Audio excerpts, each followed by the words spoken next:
लाल मातीनी आज काय जे माझं नाव आहे पैलवानकी क्षेत्रात, जे काही मी आज आहे ते फक्त लाल मातीमुळेच आहे. संपूर्ण स्टेडियम गच्चागच भरलेलं होतं आणि संपूर्ण स्टेडियम त्या कुस्तीला रडलं होतं. पोलीस भरती दिली, त्या पोलीस भरतीमध्ये 2 मार्कांनी राहिलो आणि जिल्हा परिषदची भरती आली. शिपाईची भरती दिली मी. शिपाईच्या भरतीला पण मी वेटिंगला राहिलो. मग मी त्याच्याकडे रिक्वेस्ट केली की बाबा माझी हालाकीची परिस्थिती आहे, माझं कोणीच नाही, मी भरती झालो तर माझं काहीतरी इथून जीवन सार्थक होऊन जाईल. सर्व धुळे शहराची घाण तिथं टाकल्या जाती. मी कधी विजयी झालो तर सर्वात आधी तो प्रश्न मी दूर करेल. डम्पिंग ग्राउंड उठवण्याचा प्रयत्न मी तिथून नक्कीच करेल. नक्कीच तुम्हाला अडवणार असं वादळ नाहीये असं मला वाटतं. नमस्कार, मी कोमल मुकुंद कोठावदे. आपलं स्वागत आहे या पॉडकास्ट मध्ये. खरं तर तरुणांनी राजकारणात येऊ नये असं म्हटलं जातं. राजकारण हा श्रीमंताचाच खेळ आहे असं म्हटलं जातं. राजकारणात असेही काही तरुण आहेत की कुठलंही पाठबळ नसताना, पॉलिटिकल बॅकग्राऊंड नसताना ह्या गोष्टींमध्ये प्रवेश करतात. कला क्षेत्र असू द्यात, क्रीडा क्षेत्र असू द्या, या क्षेत्राच्या माध्यमातून शून्यातून विश्व निर्माण करतात. आणि अशाच तरुणांमधील प्रेरणादायी व्यक्तिमत्व म्हणजे माननीय आकाशदादा परदेशी आपणासमोर आहेत. त्यांचा कार्याचा प्रवास, त्यांचं समाजकारण, त्यांचं क्रीडा क्षेत्र आणि त्यांचा संघर्षमय प्रवास या संदर्भात आपण त्यांच्याशी हितगुज साधणार आहोत. तर वळूयात आपण थेट प्रश्न मंजुषेकडे. या पॉडकास्टच्या माध्यमातून आपण थेट तुमच्या कार्याचा प्रवास, तुमचा जो संघर्षमय प्रवास आहे, तुम्ही तुमच्या या संघर्षमय जीवनात कोणकोणत्या गोष्टींना फेस केलं, आपण थेट प्रेक्षकांपर्यंत आणि श्रोत्यांपर्यंत या गप्पांच्या माध्यमातून पोहोचवणार आहोत. पहिला प्रश्न असा आहे आदरणीय दादा तुम्हाला, की तुमचं बालपण कसं गेलं? लहान वयात आई वडील नसणं, म्हणजे हा जो काही संघर्ष आहे तुम्ही कसा पेललात याविषयी मला जाणून घ्यायचं आहे. 2003 साली माझे वडील वारले. ओके. 2003 सालीनंतर मी वयाच्या 11व्या वर्षी माझे वडील वारल्यानंतर मी तालमीत म्हणजे गल्ली बोळांमध्ये खेळत होतो. ओके. तर आमचे महेंद्र सूर्यवंशी म्हणून आनंद पलवान यांचा मुलगा आहे, ते मला तालमीत घेऊन गेले. बरं. 2003च्या तालमीत गेलो. त्याच्यानंतर 2 वर्ष सलग प्रॅक्टिस करून पहिल्यांदा स्पर्धा खेळलो आणि पहिल्या स्पर्धेमध्ये माझा 32 किलोला प्रथम क्रमांक आला. अरे वा. आणि त्या वर्षापासून मी पैलवानकी चांगली केली. आणि त्याच्यानंतर मला माझे वस्ताद पवन भाऊ चौधरी हे लाभले. त्यांनी माझ्याकडनं खूप प्रॅक्टिस करून घेतली. पण परत एक जीवनामध्ये एक संघर्ष असा आला की 2010 मध्ये परत माझी आई वारली. आई गेल्यानंतर तर मग मनाला असं वाटलं की बाबा आता करायचं तरी काय. बरोबर.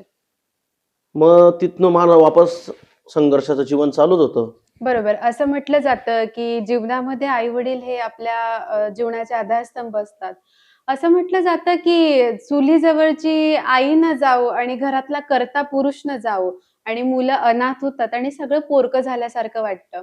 मग या सगळ्या गोष्टीमध्ये थेटच असं एक युक्ती मला आठवते की ढगाआड गेलेला सूर्य तरी दिसतो, पण मातीआड गेलेली आई पुन्हा दिसत नाही. म्हणजे या सगळ्या गोष्टी या फक्त पुस्तकी रूपात लिहिलेल्या असतात.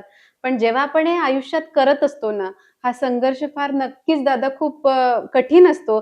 आणि मग आयुष्यात तुमचा असा काही क्षण आला का की जेव्हा माझं सगळं संपलंय बाबा, आता मी खूप हताश झालोय, आई नाही, बाबा नाहीत, मग या सगळ्या गोष्टीमधून मी कसं उभं राहायचं? मग या सगळ्या गोष्टी टॅकल करत असताना तुम्ही स्वतःला या वेदनेतून कसं काढलं बाहेर, हे मला जाणून घ्यायला नक्कीच आवडेल.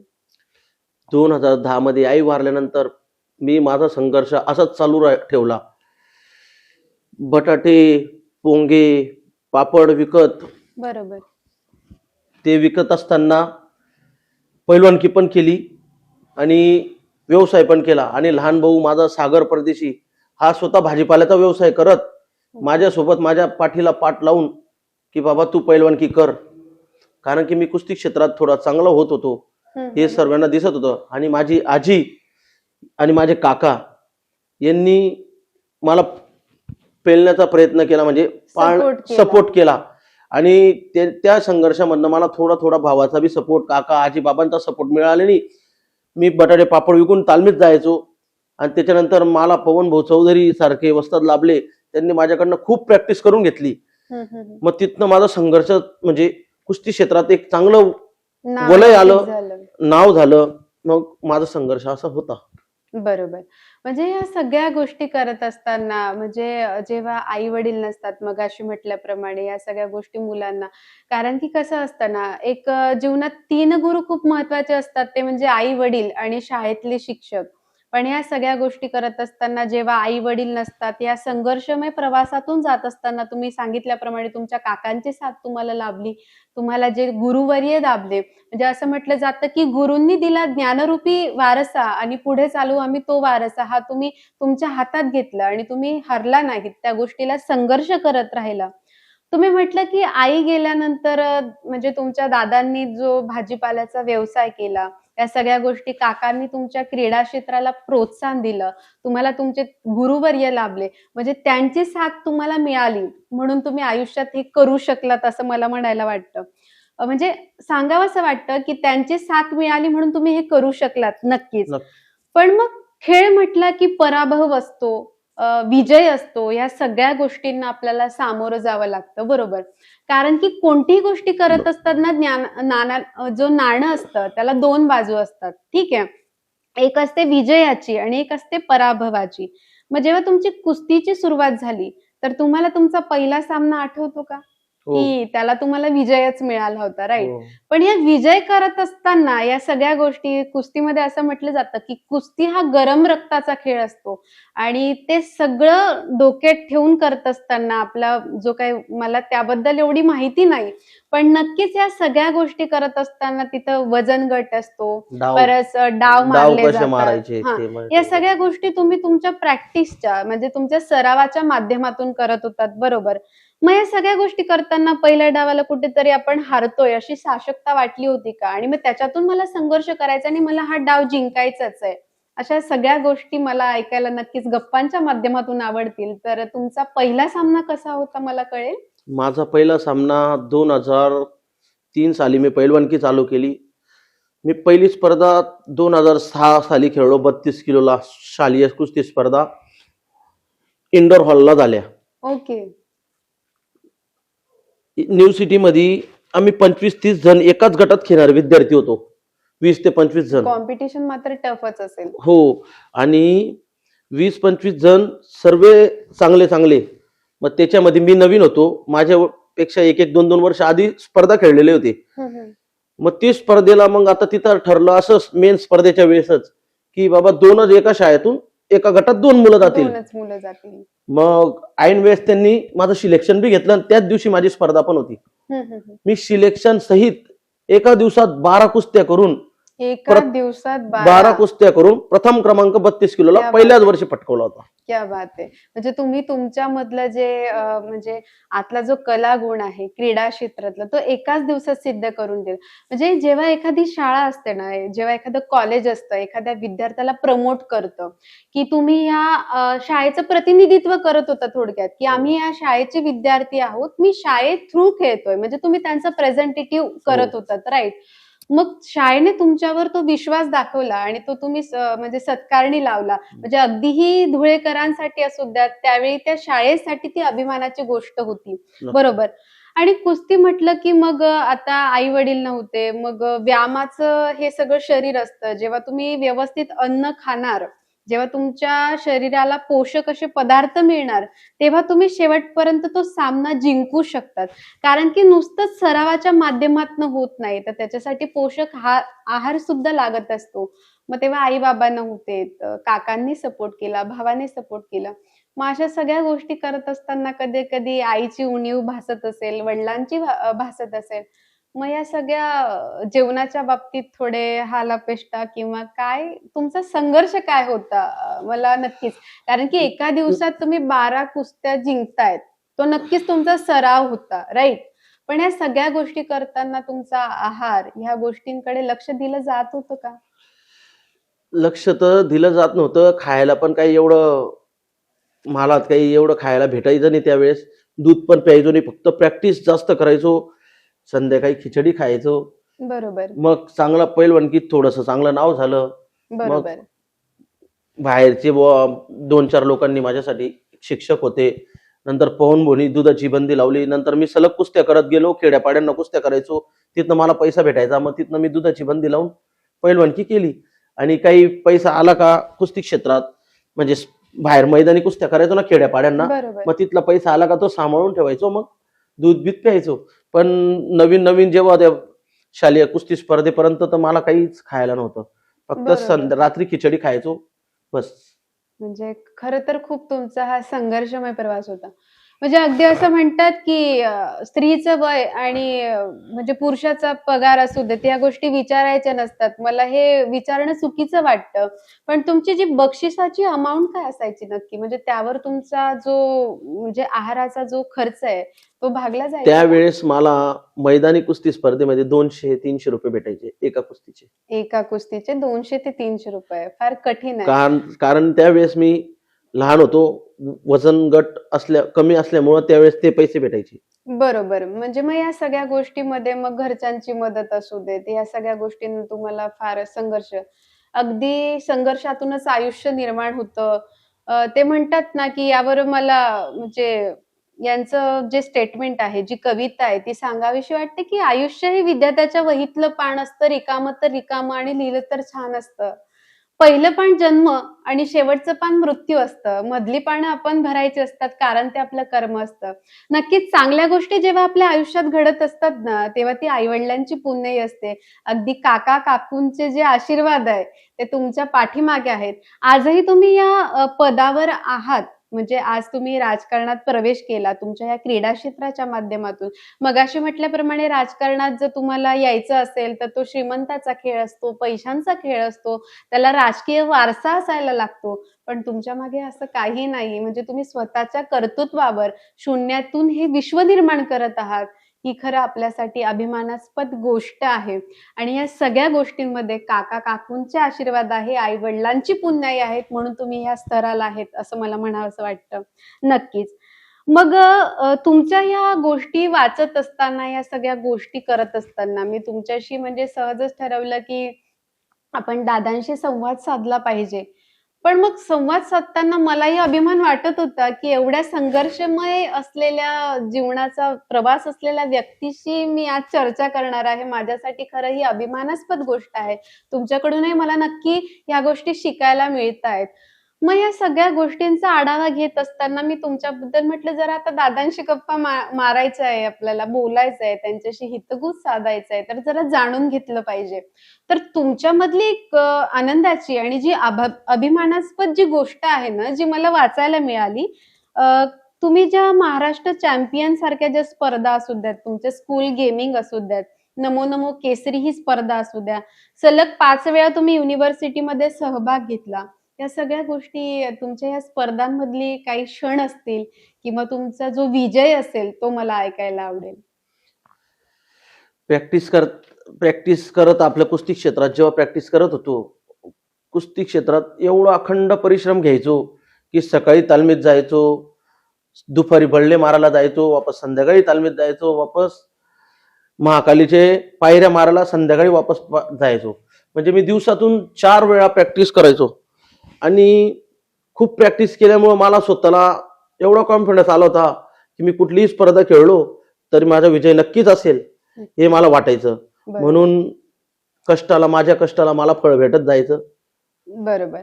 म्हणजे कुस्ती हा म्हणजे आराखड्यातला खेळ म्हटला जातो. तो लाल मातीशी जुळला जातो.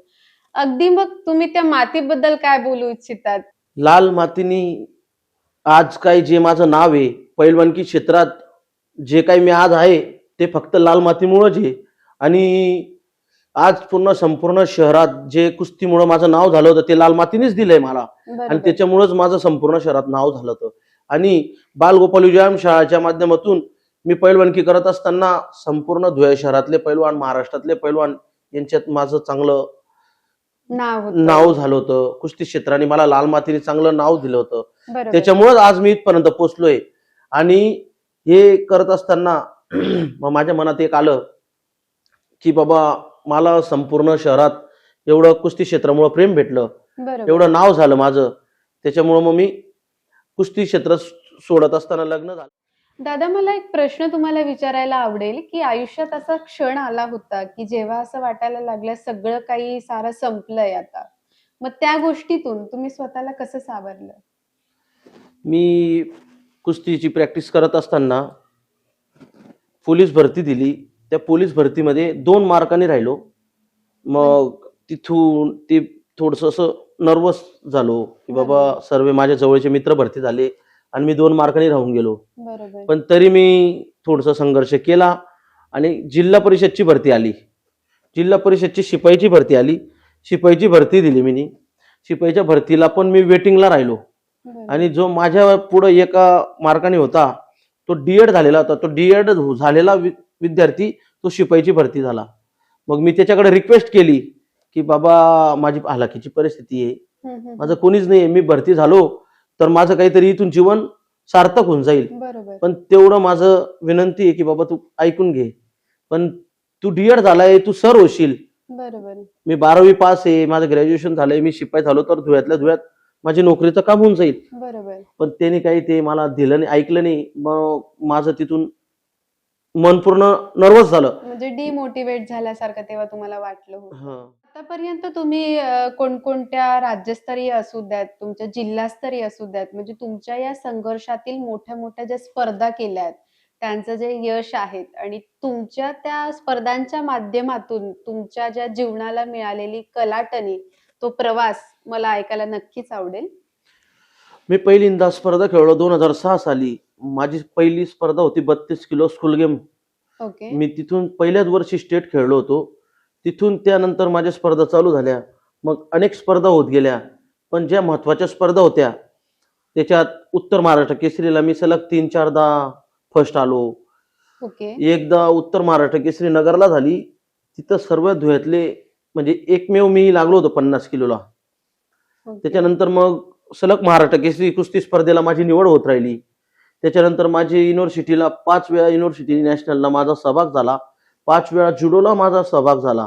2014 साली नमो नमो केसरी कुस्ती स्पर्धा, त्यावेळेसचे तत्कालीन जिल्हाध्यक्ष अनुप भैया अग्रवाल होते आणि उपाध्यक्ष गजेंद्र शेठ आंपळकर होते आणि बरोबर. संरक्षण राज्यमंत्री सुभाषजी भामरे साहेब होते आणि तत्कालीन पालकमंत्री गिरीश महाजन साहेब होते. ओके. यांच्या नेतृत्वात तेव्हा नमो नमो केसरी कुस्ती स्पर्धा अनुप भैया अग्रवाल यांनी भरवली होती.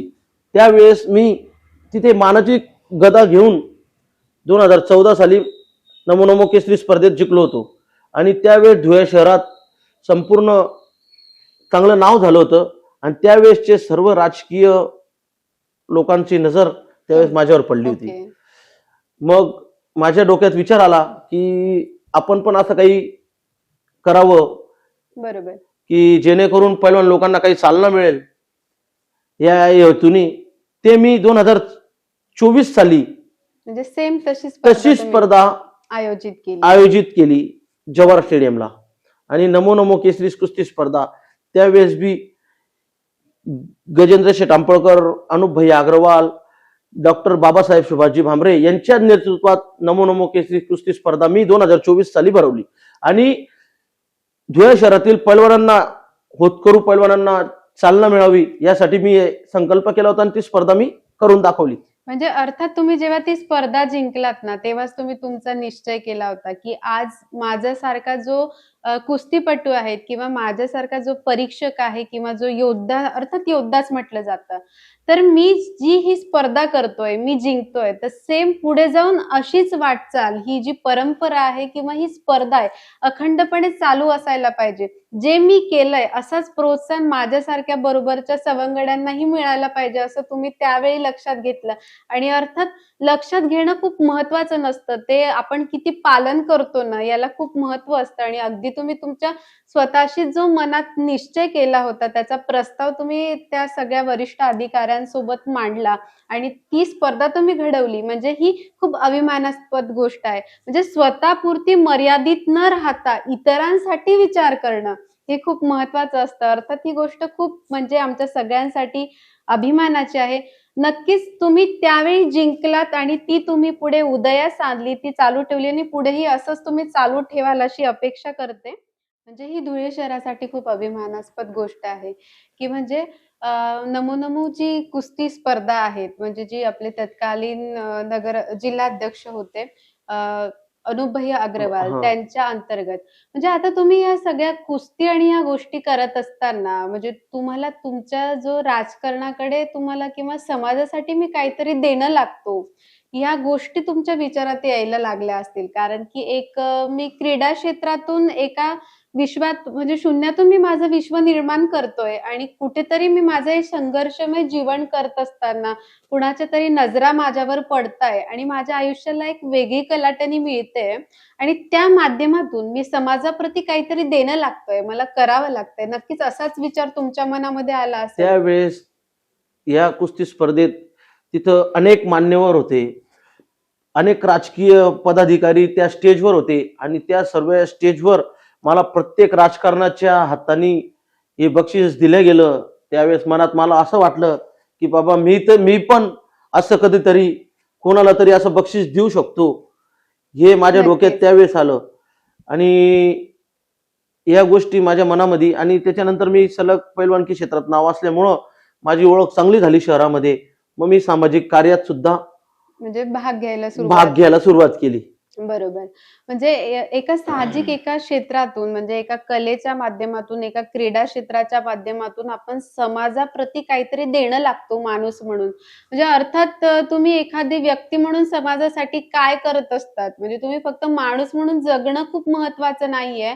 तर तुमच्यामध्ये असलेल्या कलागुणांना वाव देऊन, तुमच्या एखाद्या ओळखीचा उपयोग करून तुम्ही समोरच्यासाठी काहीतरी मदत करतात ना, ती खूप महत्त्वाची असते. म्हणजे अगदी मी मागे असं ऐकलं, की तुम्ही तुमच्या माध्यमातनं बऱ्याच मुलांना रोजगारही उपलब्ध करून दिला. भरपूर म्हणजे नक्की ती गोष्ट काय? मला ऐकायला आवडेल.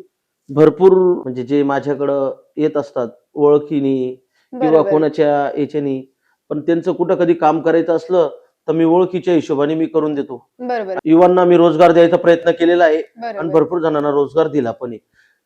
मी जरी पैशांनी नसलो किंवा बरं. पदानी नसलो, पण ओळखीनी असल्यामुळं माझं 100% काम युवांना रोजगार देण्याचं असतं आणि ते यशस्वीरित्या आतापर्यंत मी पार पाडलंय. अरे वाह! म्हणजे अभिमानास्पद गोष्ट आहे. म्हणजे तुमच्याकडे पद असेल, तर तुमच्या पदाचा वापर करून तुम्ही नक्कीच त्या पदाच्या माध्यमातून मदत करू शकतात.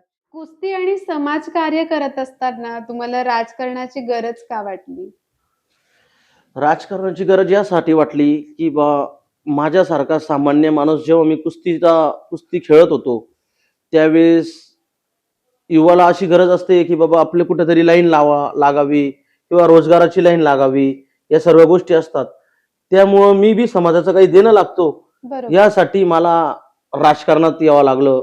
बरोबर. आणि युवा म्हणजे शहरात ओळख असताना, चांगली ओळख असताना की बाबा कोणाच्या समस्या काय असतील हे नक्कीच माझ्यापर्यंत येतील आणि ते सोडवण्याचा मी प्रयत्न नक्कीच करेल. यासाठी मला राजकारणात यावं लागलं.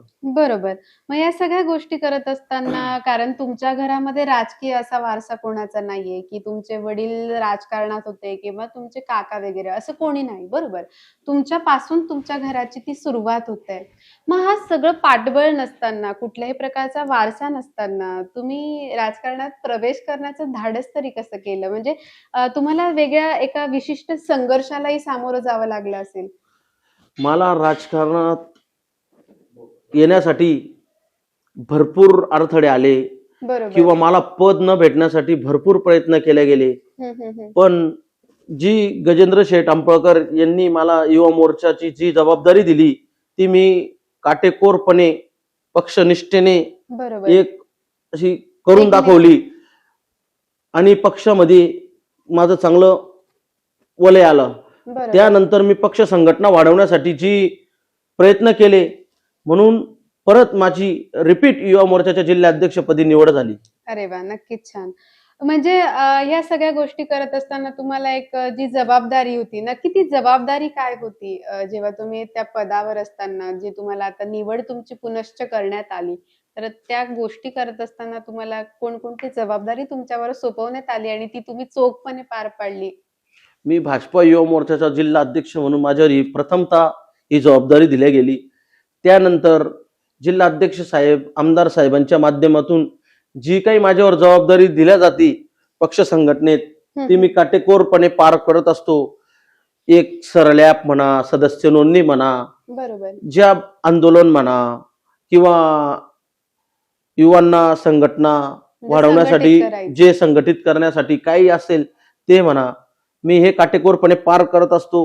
त्यामुळे माझ्यावर जी जी जबाबदारी दिली ती ती मी पार करत असतो. बरोबर. म्हणजे एक विश्वास म्हणजे तुम्ही त्यांच्यावर निर्माण केला आणि तो तुम्ही पार पाडतायत. नक्कीच येत्या काळातही तो तुम्ही निभावणार आहात, यात काही शंका नाही. मग या सगळ्या गोष्टी घडत त्याच्या राजकारणाकडे तुम्ही कोणत्या दृष्टिकोनातून बघतात किंवा तुमचे जे निश्चय आहे, तुमच्या भूमिका काय आहेत, त्या जाणून घ्यायला मला नक्कीच आवडतील. सध्याच्या राजकारणाशी तर माझं मुळात काही हे नाही. मी समाजाचं काहीतरी देणं लागतो या हिशोबाने मी बरोबर. राजकारणात आलेलो आहे.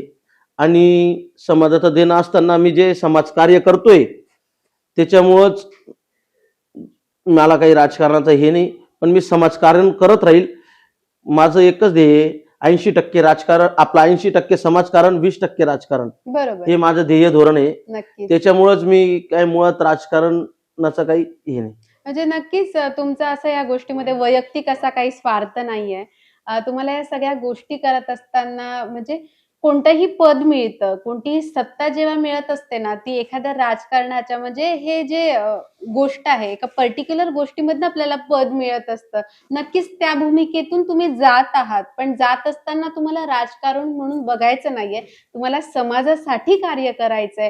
म्हणजे नक्कीच ही गोष्ट खूप आनंदाची आहे आणि तुम्हाला यासाठी मनापासून सगळ्यांचे आशीर्वाद देखील लाभणार आहेत. त्या मतांच्या माध्यमातून आणि ह्या सगळ्या गोष्टी घडणार आहेत. म्हणजे तुम्ही म्हणजे पुढे समाजासाठी उमेदवार म्हणून जेव्हा तुम्ही उभं राहणार आहे, जसं तुमचं लोकांनी कुस्तीवर तुमच्या प्रेम केलं, कुस्तीच्या माध्यमातून तुमच्यावर विश्वास दाखवला, तो विश्वास तुम्ही निभावला, एक विशिष्ट तुमच्यावर पद सोपवण्यात आलं, त्या पदातही तुम्ही एकनिष्ठेने काम केलं आणि पुढेही समाजासाठी तुम्ही अगोदरही काम केलंय आणि पुढेही अहोरात्र करत राहणार आहे, असं तुमच्या शब्दांमधून मला शाश्वतता जाणवतंय.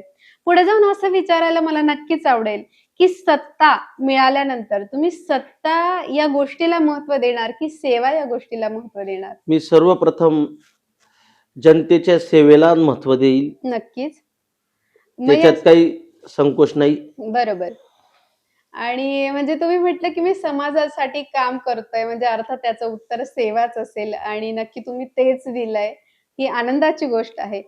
समाजासाठी पुढचं स्वप्न तुमचं काय तुम्ही बघितलंय किंवा सत्ता मिळाल्यानंतर पहिला तुमचा निर्णय काय असेल? माझं स्वप्न, सत्ता मिळाली तर संपूर्ण धुळे शहराचं जे डम्पिंग ग्राउंड आहे ते बरोबर. माझ्याच प्रभागात आहे. सर्व धुळे शहराची घाण तिथं टाकल्या जाते. सर्वात आधी मी कधी विजयी झालो तर सर्वात आधी तो दूर. प्रश्न मी दूर करेल. डम्पिंग ग्राउंड उठवण्याचा प्रयत्न मी तिथून नक्कीच करेल, कारण की त्या डम्पिंग ग्राउंडमुळं माझ्या प्रभागातील जनतेशी, एक आरोग्याशी खेळ होतो बरोबर. आणि संपूर्ण प्रभागाला त्रास होतो. म्हणजे ती गोष्ट दूर केल्यानंतर तुमचा हा पहिला निर्णय आणि तुमचं ते पहिलं स्वप्न आहे. म्हणजे अर्थात तो तुमचा विजय विजयीच राहील. नक्कीच. दादा, असं म्हटलं जातं की खेळ म्हटलं की एक तर जिंकणं असतं, एक तर हारणं असतं, बरोबर?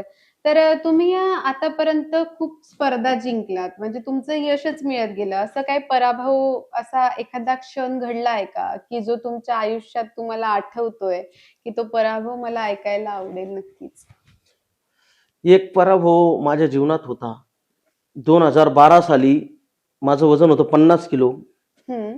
आणि महाराष्ट्र केसरी कुस्ती स्पर्धेचं जे ट्रायल असतं हम्म. ते ट्रायलला मी सेमीफायनल कुस्ती स्पर्धेत गेलो, सेमीफायनलला पोहोचलो.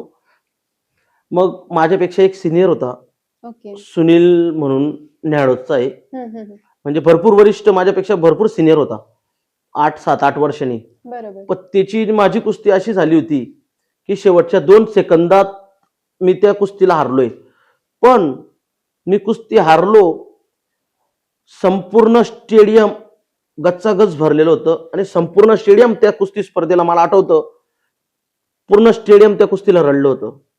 आणि ती कुस्ती पराभव होऊन मला त्या कुस्ती स्पर्धेला 25,000 रुपये त्यावेळेस भेटले होते. म्हणजे तर तुमचा पराभव झालेला असताना सुद्धा. प्रत्येक लोकांनी, गरीबातला गरीब जो असेल त्याने सुद्धा 10 रुपये माझ्या झोळीत टाकले होते. माझे आई वडील नसताना मी कुस्ती स्पर्धेत एवढं नाव कमवलं ना, संपूर्ण जे आमचे गोरख पाटील होते सूत्रसंचालन करणारे, त्यांनी माझ्याबद्दल असे कुस्तीत सूत्रसंचालन केलं. संपूर्ण स्टेडियम त्यावेळेस रडलं होतं आणि ते पराभव मला आता बी आठवतो. नक्कीच. म्हणजे तुमचा हा पराभव ऐकत असताना मला सुरेश भटांच्या ओळी आठवतात आणि म्हणजे या सूत्रसंचालनानंतर अगदी पूर्ण अशा वातावरणात कुस्ती जिंकल्याचा आनंद एक वेगळा असतो आणि पराभव झाल्यानंतर समोरच्याच्या डोळ्यामध्ये अश्रू तरळणं म्हणजे हे आपलं खूप कठीण प्रसंग असतो. यावेळी सुरेश भटांच्या ज्या कविता आहेत त्या अगदी सहज तुमच्या आयुष्याला टच देतात आणि त्या माझ्या ओठी येतात आणि म्हणावंसं वाटतं की विझलो जरी आज माझा अंत नाही, पेटेन उद्या नव्याने हे सामर्थ्य नाशवंत नाही. आणि पुढे जाऊन ते म्हणतात की छाटले जरी पंख माझे पुन्हा उडेन मी, अडवू शकेल अजून अशी भिंत नाही. म्हणजे नक्कीच तुम्हाला अडवणारं असं वादळ नाहीये असं मला वाटतं. म्हणजे आराखड्यात चिटपट करणारा, डाव मांडणारा असा हा व्यक्तिमत्व म्हणजे आदरणीय आकाशदादा परदेशी.